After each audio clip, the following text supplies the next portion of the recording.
Okay, guys, here we go. All right, Brandon, take it away.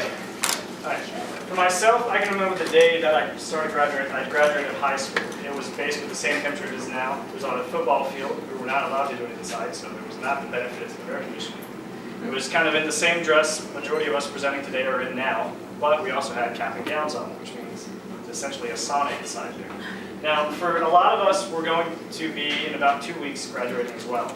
Myself, I'm actually graduating next year, mid-semester kind of guy. It's things like these that were kind of like big parts of our lives. And after I graduated from high school, I went from kind of just 6 months or so, just kind of hanging out, seeing what was out there. I had plans for being in broadcasting, radio, and stuff like that, but I didn't know exactly how to get there. I just kind of floated for a while. And essentially, when you do that, your dreams can kind of get lost in just the time of things. So 2 years after that, my pastor came up to me and he's like, hey, so what about Emmanuel College? They have a communication degree over there that you can work on. You can get your degree there, then you can go from there, and you can possibly. I'm pretty sure, not entirely certain, I think it was really just to have him go back and work there. Just to have a guy with a degree. So after that opportunity opened to me, I came here at Burlington Emmanuel College. Then a semester later, I ended up becoming an RA, which has become basically one of the most important parts of my life while being here for the past 3 years. 3.5 next semester. Go. Wanted to make it 4, but I don't want to pay the tuition costs. Essentially, the project itself is this. It's based on my life, my time here at Res Life, which is kind of a big kind of parting gift for me as like I said, I'll be leaving next semester. Now, while here at college, I took probably approximately 100 hours plus in various things, primarily in D&P, which that is my major. And I had a secondary focus in graphic design, which is kind of a childhood hobby and passion of mine that I let slip as well. So what we're going to be looking at is my academic focuses while I'm here at the college, the process it took to make my senior project, the senior project itself, what and why I did it. Then we're going to be looking at my future plans, and I'll leave you with a closing quote. So academic focuses. My primary ones on paper is, like I said, D&P and graphic design. And my personal ones are looking at communication law. For a time I did run a small YouTube channel just to kind of get more exposure to stuff, and so having to research laws and just to avoid getting sued, essentially. Then I looked into freelance to grow my own portfolio, start doing some design stuff for other people, get my, let's say my name out there, but a little bit, I guess. Then growing my own business. That's a personal focus of mine now, because I guess everybody's end goal at the end of their life is probably to own their own business. They don't want to have to work for anybody. They don't want people to work for them. So in the digital media production major, I focused primarily in video editing, which is my passion in that major. Then pre-production and post-production. Actually, the production side of it, I enjoy, not a huge fan of, unless it's just like equipment handling, because then you're out of the way. Post-production is where the video editing comes in, and the pre-production is the planning of things. I have horrible time management skills, fun thing. But planning things for other people to coordinate with, I'm pretty good at. As long as I don't have to follow them. Now, for the graphic design thing, I just focus more in motion graphics and event branding, which a lot of people have probably seen flyers on campus that are made by me. I made some for some people in this room, actually. And kind of Photoshop is what I use now. Now, after looking at, my academic focuses here at the college, we're going to look at the process to make my senior project, which is also called the Res Life. The pre-production side of it, which the New York Academy of Film kind of like breaks it down into 9 different spots, 9 different categories. You're finalizing and shooting the script, your storyboards and shot lists, you're finding the crew, scouting, creating a budget, choosing your gear, clearing the red tape if you're filming somewhere, kind of you have to ask for permission for that. You have to find the right cast, and you have to rehearse, rehearse, and rehearse. Now, some of these didn't apply to me, as my project is actually a interview kind of documentary type thing for Res Life, and a big thing we did this last year. So the ones I focus mainly on is the shooting script, the location scouting. Didn't have to do a budget since we did have the equipment, thankfully, from the communication department. No red tape really, as it was on an EC campus, so that's a plus. Finding the right cast was big. Now, in order to do this, I did meet with John Campbell, who's the head of the Res Life, and also Joshua Hapner, who's also partnered with me in this and throughout the whole process. They've brought me to, they've allowed me to see people and find people who would be great for topics that we discuss, and just who would be great in general, personality-wise. As you can actually see, the project itself did not actually start as the Res Life. It started as a day of Res Life. The idea was different than whenever it actually finished. Looking at the production side of it, what we have to do is we have to reserve equipment for us to film with, as the majority of us probably don't actually have our own equipment. But then we also have to schedule interviews. Well, for me, I have to schedule interviews. Then I also have to capture some B-roll of events, which you'll actually find around here. These bottom left two, the one of Goody, kissing a llama, and then also the one on the bottom left over there is from Nerd Night. It's from a Fortnite tournament a couple months ago. Then I also have to interview people. Which, oddly enough, for a person, if you know me, I'm more of an introvert, so interviewing people, having to socialize with them, wouldn't seem like my strong suit. Then the post-production side. I have to assemble and organize, which is the first stage of video editing, which means I'm essentially grabbing all my footage and I'm putting it in the software program, but I'm also organizing it so I can edit faster later. It's usually considered 70% of the work that actually goes into a film. The edit, which is just kind of the first thing, tossing a story together, getting it in there so that you can fix it later. Then the first draft ended up being, it was almost for me, it was kind of more of an edit because once again, my time management skills do lack a little bit. So that's where that came in. My second draft was a fully fledged idea. Submitted that to Mr. Ross, and he gave that some feedback for me, which was extremely valuable in the end that I realized. Then my actual final draft ended up being fully fledged, had the audio and everything else fixed, ready to go, story was there and whatnot. That's what you'll be seeing today. Now, the fun thing is, like everybody else in the D&D department, we've also run into some snags. For me, it's an error in software edition because I work in a 2019 version of the software, whereas the Max in the lab have a 2018 version. Fun fact, if you didn't know, you can't go back, you can only go forward. Easter break was certainly an interesting thing. I tried to come back on Monday a day early, actually Sunday a day early, just to kind of finalize everything, get it ready, flat tire on the way. So I had to go back to the house, through that, so I lost about 8 hours in that process. And then the final draft, trying to get it exported and uploaded in time. Slow internet does not help with this, as we have to submit it online. So it actually got submitted approximately 10 minutes before the actual due date for it. It's there though, I promise. This is actually my car right here on the back of the truck, on the back of the tow truck. And this is kind of the general idea of what the editing timeline looked at one point. Now, after looking at my academic focuses and the process due to this project, we're going to be looking at my senior project and like kind of the what and the why of it. And the description, for me, it's a look into the ministry that is Res Life. Because for us, when we're here, it's more of a chance to minister to students and kind of be that one-on-one connection with them that they may not have here away from home. Then we're going to look at the what. It's an interview-based documentary, and it's a promotional piece to get the Res Life name out there, to offer a side that most students may not see, because as hopefully we all have here a negative interaction with Res Life. Hopefully it's all been positive. We haven't gotten written up for anything. So then the why, like I said earlier, I've been here for 3 years. It's essentially became my family. And what we did last year, we started developing our covenant behaviors, which has allowed us to mold essentially what the program is better suited for the college campus. Then it's also a parting gift, like I said earlier, just because I'm leaving next semester to be my last semester serving as one, which Josh is currently fighting me for. He wants me to take another degree. Now, seeing the why and the what of it, I want to actually take a minute and show you the presentation. It's about 7.5 minutes, so bear with me. Go to Mr. Ross.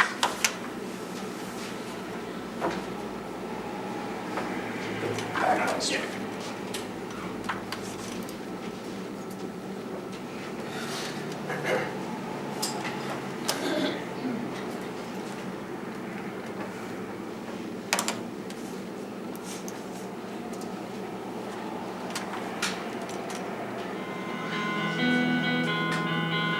For the past year, I've worked as an RA here at Emmanuel College. Typically, when you talk about being an RA to students, they're not too friendly about it. When you accept the role of an RA, you're considered to be like a police officer. At Emmanuel, we try to do things a little bit differently.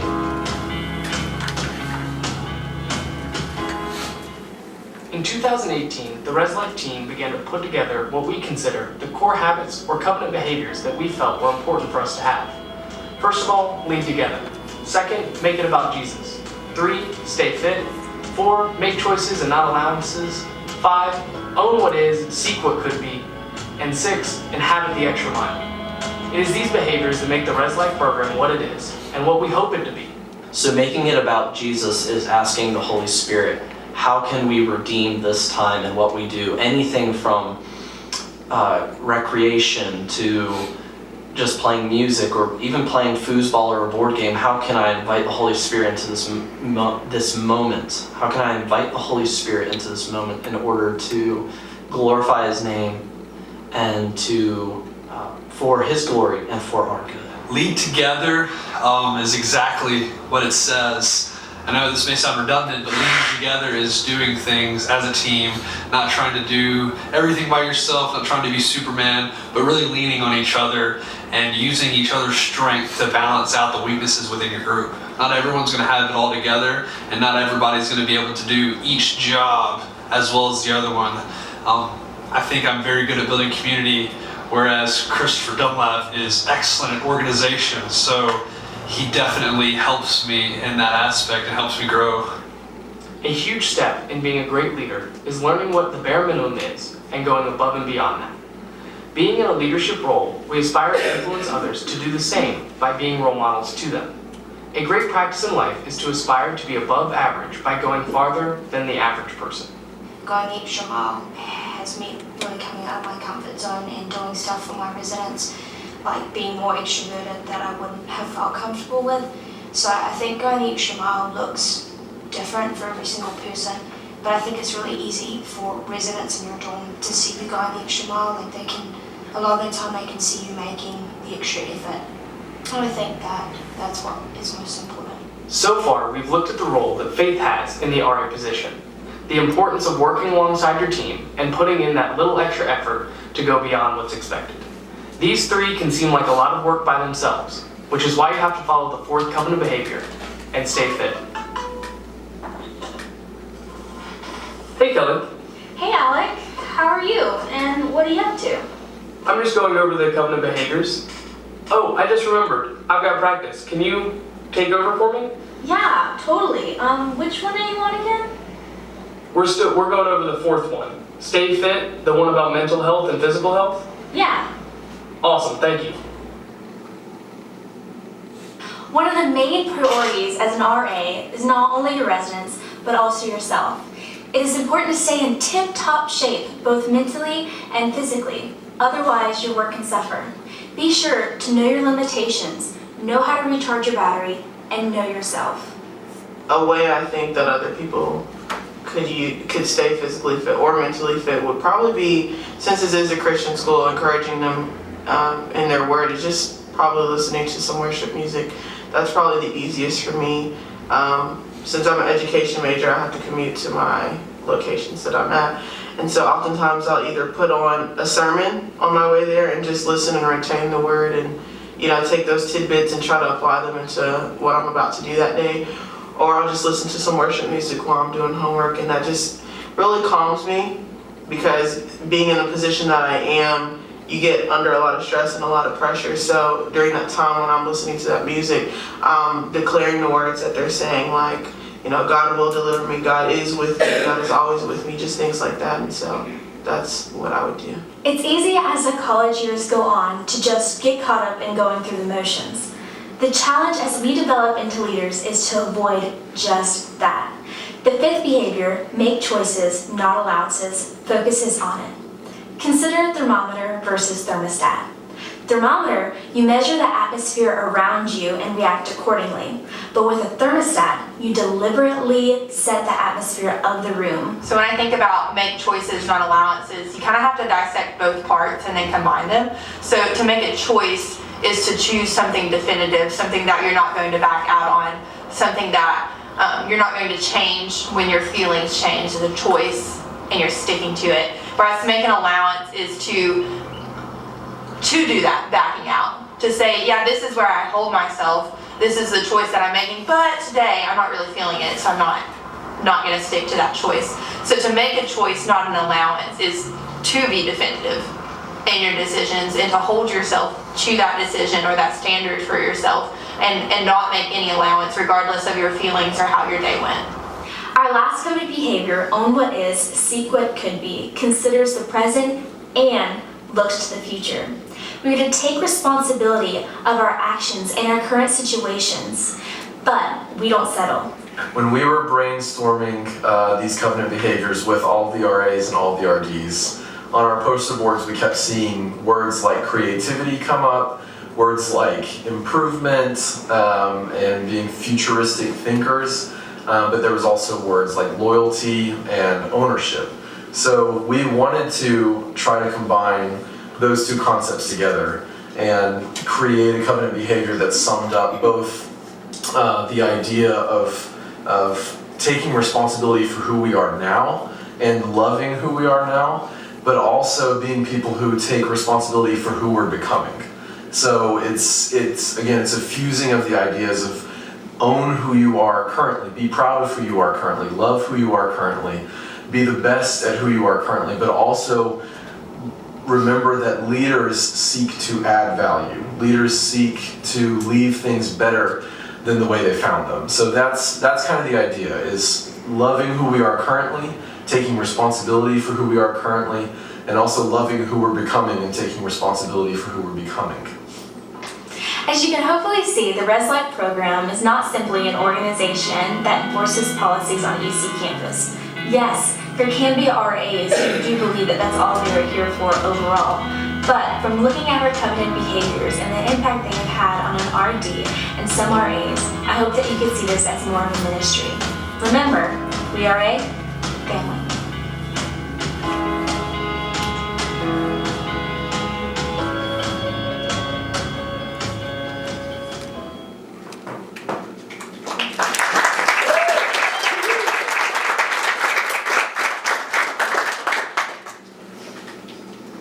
So obviously I hope you enjoyed that, as like I said, it is a big parting gift for me.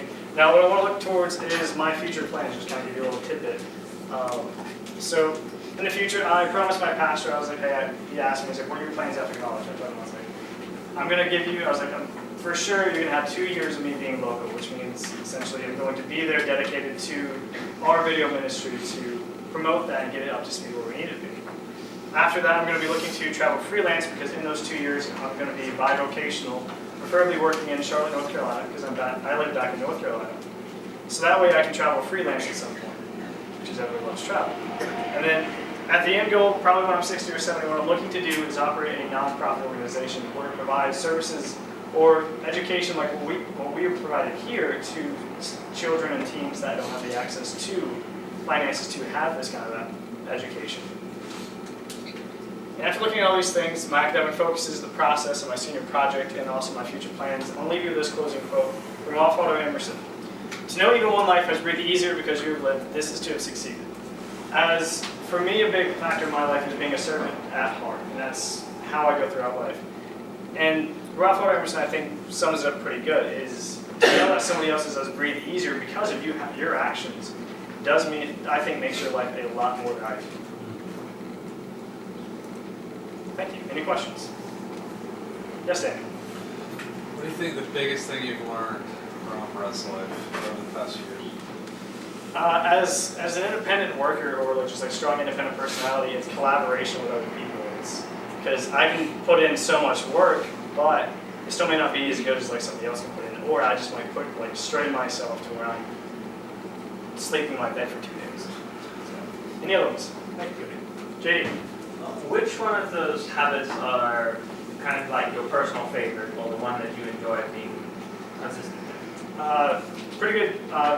Thank you for the question. Now, for me, I would say one of the things I need to stress more in my life is stay fit, because like I said, I'm a workaholic at heart. I do not stop if I don't have to. Now, the pretty good joke is going the extra mile, because that does sum up, I guess, my personality pretty well as well, because that factors into being a workaholic. Any other questions? What was your favorite part about making this? It was really just interviewing the RAs. It was getting to know their personal opinions about these covenant behaviors, and just see how they felt about things.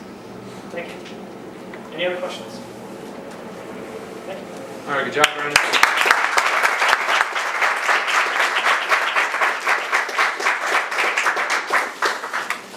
All right.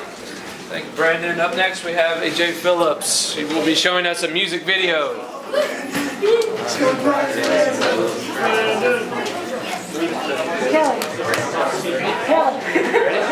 You got it.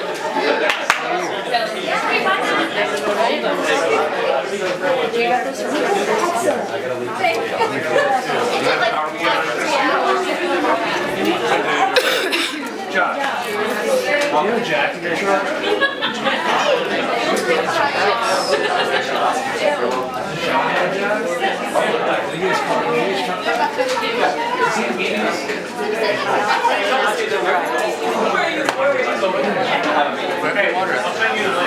Oh, I've been drinking this. Alright, so here we go.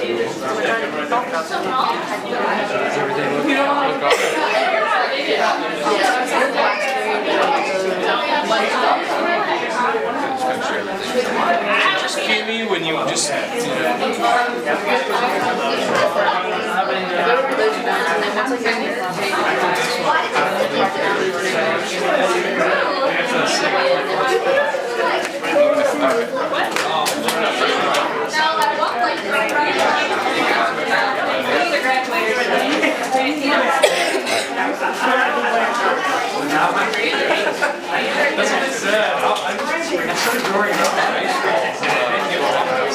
That's what it said.